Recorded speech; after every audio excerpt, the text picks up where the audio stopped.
I just found out something astonishing about the origin of Nigeria that shocked the hell out of me. Nigeria was never meant to be a country.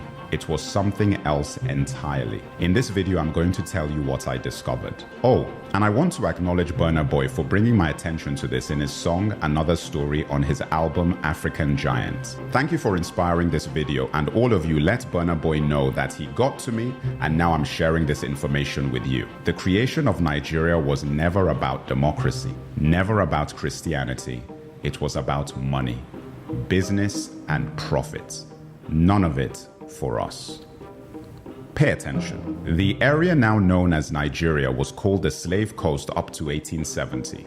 This was the point at which the British had stopped slave trading and moved on to palm oil as their primary commodity out of Nigeria. One of the main suppliers of palm oil was the Benin Kingdom, and you have to watch my video on one of the greatest African kings most of you have never heard of, Opobo. This is an important story for me personally because I'm from that region, so they are my people, and his fight with the British Empire over palm oil is one of the greatest stories of African colonial history. Anyway, everyone wanted palm oil, and especially the British. A man called George Goldie set up the United African Company in 1879, which was then changed to the National African Company. He structured the palm oil business in the Niger Delta region, and by 1884 he had a monopoly that the British could exploit. So in 1886, Goldie violated the agreement he had made with the chiefs and moved his operations into River Niger and Benue.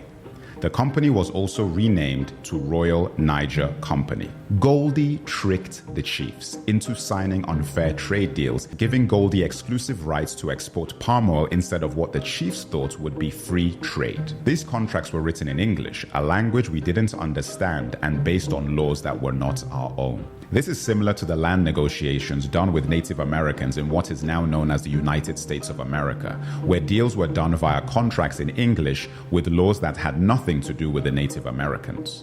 There was a meeting called the Berlin Conference in 1884 to 1885, set up by Germany's first Chancellor, Otto von Bismarck. This was where colonial powers discussed how to carve up Africa and structure trade across the pieces of our continent they would take.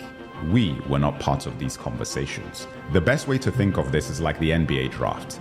Guys were out there making bids between lunch breaks and spa sessions. At this conference, the kingdom of Opobo was given to Britain.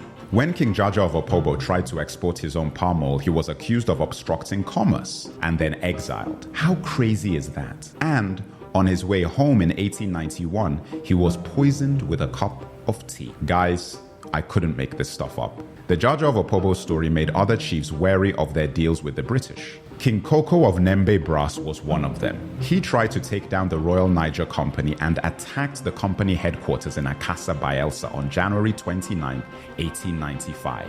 King Koko captured 60 white men and lost 40 of his own soldiers. He used the 60 hostages to demand he be allowed free trade, the agreement he believed he had with the British company. They refused, and he killed 40 of his hostages. The British Royal Navy retaliated by leveling the city of Brass completely on February 20th, 1895.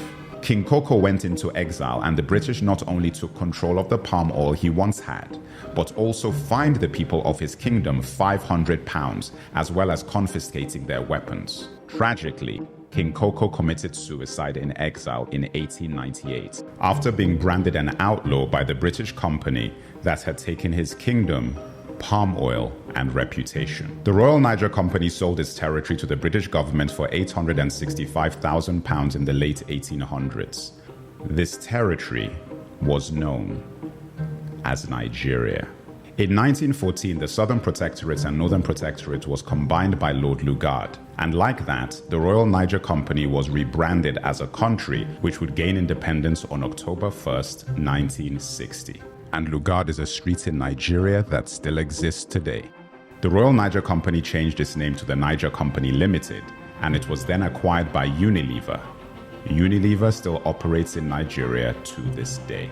And that, my brothers and sisters, is how Nigeria came to be. We have a long way to go to fix the country, but we won't ever have a hope and a solution to our problems if we don't know how they started. What I told you in this video is just a small part of the foundations that led to unrest, civil war, economic instability, and so forth. Remember, it's not about asking anyone else to fix this or even wasting time blaming those we know caused and perpetuated it. This is about knowing our history. Nigeria was never a country we created. It was a company designed by colonizers for profit, and a lot of the infrastructure put in place for that siphoning of resources out of our land is still very much in place today. Crude oil simply replaced palm oil, and soon lithium may replace crude oil. Honestly, I feel angry not just for what happened to my ancestors, but for the fact that I wasn't taught about this in school in Nigeria, and that our children are not being taught about these things now. Every Nigerian should know everything about who we are and what we are up against. If you would like to support my work, you can become an official supporter from the link on my profile, where you can also follow my free podcast and newsletter, and grab a copy of The Crusaders, a graphic novel in English or French, a series about a team of Nigerian siblings who go around the world reclaiming stolen African history, one adventure at a time.